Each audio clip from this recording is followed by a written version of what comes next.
മകനെ നഷ്ടപ്പെട്ട അവരെ സംബന്ധിച്ചിടത്തോളം ആ ക്യാമ്പസിന് ആ രക്തസാക്ഷിത്വത്തോട് ഉത്തരവാദിത്വമുണ്ട്, ആ മരണത്തോട്, ആ കൊലപാതകത്തോട്.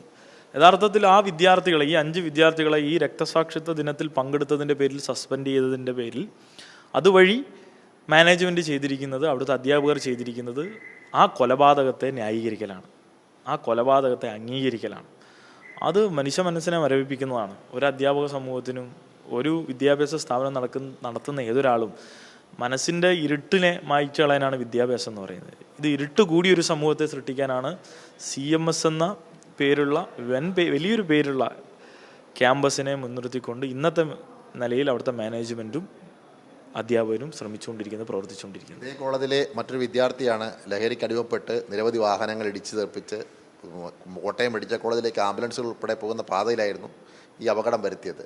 ആ വിദ്യാർത്ഥിക്കെതിരെ മാനേജ്മെൻറ്റ് ഒന്നും എടുത്തില്ല എന്നുള്ളതാണ് ഏറെ ശ്രദ്ധേയമായ മറ്റൊരു കാര്യം. അവരുടെ മനസ്സ് എത്രത്തോളം മലിനമാണ് എന്നത് കാണിക്കുന്നു. ആ ക്യാമ്പസിൽ വെച്ച് കൊല ചെയ്യപ്പെട്ട ഒരു വിദ്യാർത്ഥിയുടെ അനുസ്മരണത്തിൽ അവർ പോലും പങ്കെടുക്കേണ്ടതാണ്. അവർ പങ്കെടുക്കാത്തത് സ്ഥലത്ത് അവരുടെ പ്രതിനിധികളായി പോലും ഈ വിദ്യാർത്ഥികളെ കാണാൻ വരുന്നു. ആ വിദ്യാർത്ഥികളെ സസ്പെൻഡ് ചെയ്തു മണിക്കൂറുകൾക്കുള്ളിൽ. ഈ വിദ്യാർത്ഥിയുടെ മേലിൽ ഒരു നടപടിക്ക് എന്താ പറയുക, തെളിവുകളില്ല. ആ ക്യാമ്പസിൻ്റെ പ്രെമിസസിലല്ല നടന്നത്. കേരളം മൊത്തം കണ്ടു, ലോകം മൊത്തം കണ്ടു എന്താണ് അയാൾ ചെയ്തു കൂട്ടിയതെന്ന്. മനുഷ്യർ മരിക്കാത്തത് മനുഷ്യരുടെ ആയുസ്സിൻ്റെ ബലം എന്ന് വേണമെങ്കിൽ പറയാം. അപ്പോൾ ഇത് ഒരു മലീമസമായ രാഷ്ട്രീയം ഉള്ളിൽ നിൽക്കുന്നതുകൊണ്ടാണ് ഏകപക്ഷീയമായി കോൺഗ്രസിനെയും ഇത്തരം സംഘപരിവാർ സംഘടനകളിലൊക്കെ വാരിപ്പുണരുന്നതിനു കൊണ്ടാണ് ഇത്തരത്തിലുള്ള ഇടത് വിരുദ്ധ മനോഭാവം. SFI അവിടെ പ്രവർത്തിക്കരുത്, അത് CMSൻ്റെ ചരിത്രത്തിലുണ്ടല്ലോ. SFIയുടെ മുൻ സംസ്ഥാന പ്രസിഡന്റ് അവിടുന്ന് പുറത്താക്കിയ ചരിത്രമുണ്ട്. അന്ന് തുടങ്ങിയതാണ്, ആ നിലയിൽ പ്രവർത്തിച്ചു തുടങ്ങിയതാണ്. അവിടുന്ന് ഓരോ ഘട്ടമായിട്ട് അവിടുത്തെ വിദ്യാർത്ഥി സംഘടനാ പ്രവർത്തനം ആ ക്യാമ്പസിൽ നിന്ന് പുറത്ത് വലിച്ചെറിഞ്ഞതാണ് അവർ.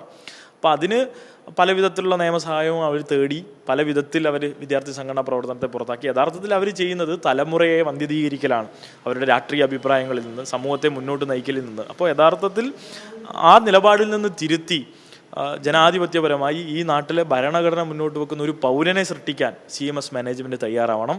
അതിന് എല്ലാ വിദ്യാർത്ഥി സംഘടനകളെയും അവിടെ പ്രവർത്തിക്കാൻ അനുവദിക്കണം. അടിയന്തരമായി വിദ്യാർത്ഥികളെ ആ നിലയിൽ സസ്പെൻഡ് ചെയ്തിരിക്കുന്നവരെ തിരികെ എടുത്ത് അതോടൊപ്പം ആ KSUവിൻ്റെ മയക്കുമരുന്ന് മാഫിയ സംഘ തലവനെ ആ ക്യാമ്പസിൽ നിന്ന് പുറത്താക്കണം. ഈ വിദ്യാർത്ഥികൾക്കെതിരെ സസ്പെൻഷൻ പിൻവലിച്ചില്ല എങ്കിൽ എന്ത് നടപടിയായിരിക്കും വരും ദിവസങ്ങളിൽ SFI സ്വീകരിക്കുക?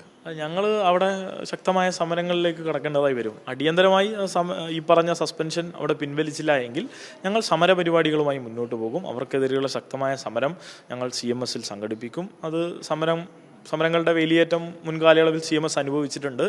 അതിനേക്കാൾ കൂടുതൽ തീക്ഷ്ണമായ ചൂട് അതിൻ്റെ ഭാഗമായി അവർ അനുഭവിക്കേണ്ടതായി വരും. തീർച്ചയായും അതിൽ നിന്ന് പുറകോട്ട് പോവുക എന്നാണ് അവരോട് അഭ്യർത്ഥിക്കാനുള്ളത്.